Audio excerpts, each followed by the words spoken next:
योगी आदित्यनाथ, श्री योगी आदित्यनाथ। अध्यक्ष महोदय,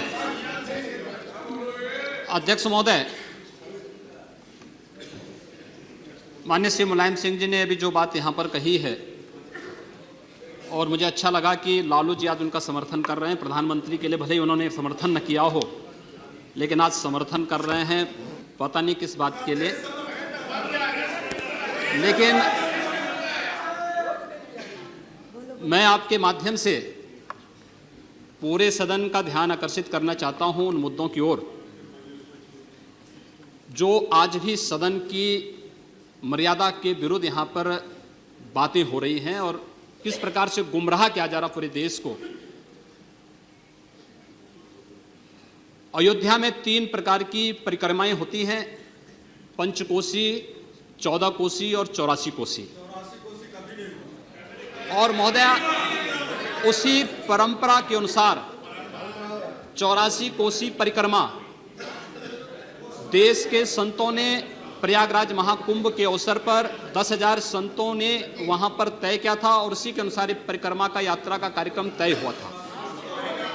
महोदय, मैं स्पष्ट कर देना चाहता हूं कि अयोध्या में श्री राम जन्मभूमि, जिस पर माननीय उच्चतम न्यायालय ने इलाहाबाद उच्च न्यायालय की खंडपीठ के निर्णय के बाद स्थगनादेश दिया है, उससे 25-30 किलोमीटर दूर बस्ती जनपद के मखोड़ा नामक स्थान से, जहां पर महाराज दशरथ ने पुत्रेष्टि यज्ञ किया था, उस स्थान से इस परिक्रमा यात्रा को प्रारंभ होना था और विशुद्ध धार्मिक यात्रा थी।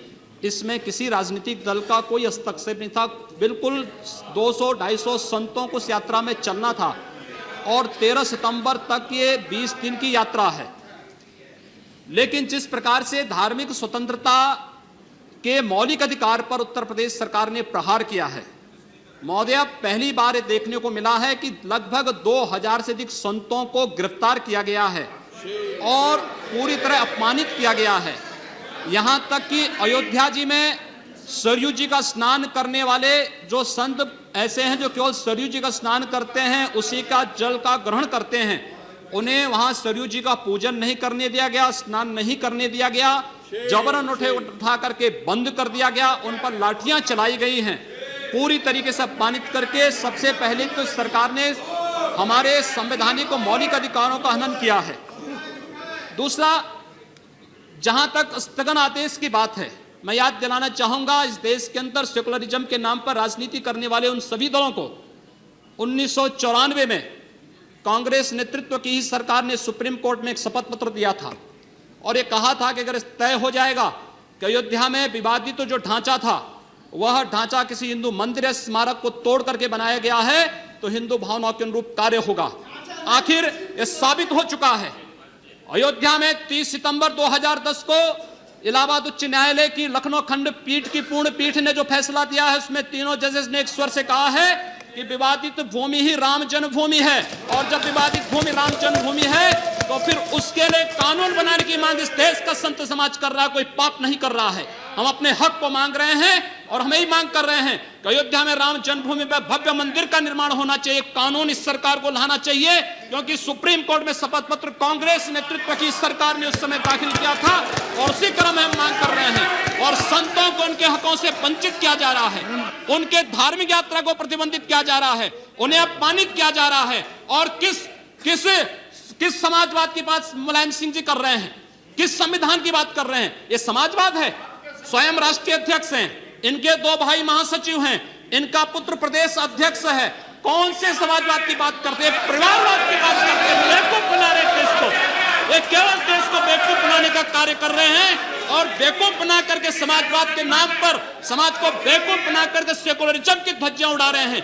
30 दंगे उत्तर प्रदेश के अंदर हो चुके हैं महोदय, एक वर्ष में 30 बड़े-बड़े दंगे।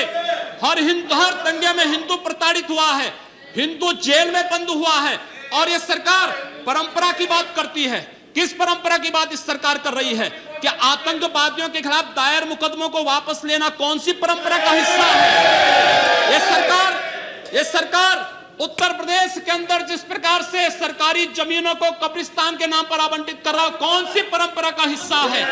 जिस प्रकार से वहां के वहां के गरीबों, वहां के पिछड़ी जाति, वहां के अनुसूचित जाति के हकों पर डकैती डला करके यह सरकार जिस प्रकार से जंगल राज कायम की उत्तर प्रदेश के अंदर, आखिर वो किस परंपरा का हिस्सा है। और इसीलिए मैं आज के इस माध्यम से आपसे अनुरोध करना चाहूंगा, उत्तर प्रदेश सरकार ने उत्तर प्रदेश के अंदर हमारी धार्मिक भावनाओं का अपमान किया है, संतों को अपमानित किया है।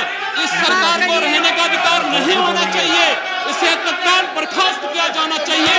आपसे मैं ये अनुरोध करूंगा कि भारत सरकार से मैं ये मांग करूंगा, ये सरकार लड़ाने का कार्य कर रही है, यह केवल मुस्लिम जिहादी आतंकवाद को प्रश्रय दे करके हिंदुओं को अपमानित करके संतों का अपमान करना चाहती है। और इसीलिए 84 कोसी परिक्रमा को इसने रोका है।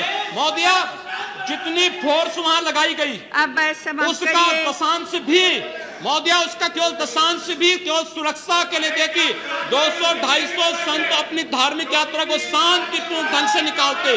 इस सरकार ने यात्रा पर रोक लगा करके उत्तर प्रदेश के अंदर 10 करोड़ लोगों को पीड़ित किया है, अपमानित किया है, उनको परेशान किया है। और यही नहीं, यह सरकार लगातार हिंदुओं को अपमानित करने का कार्य कर रही है।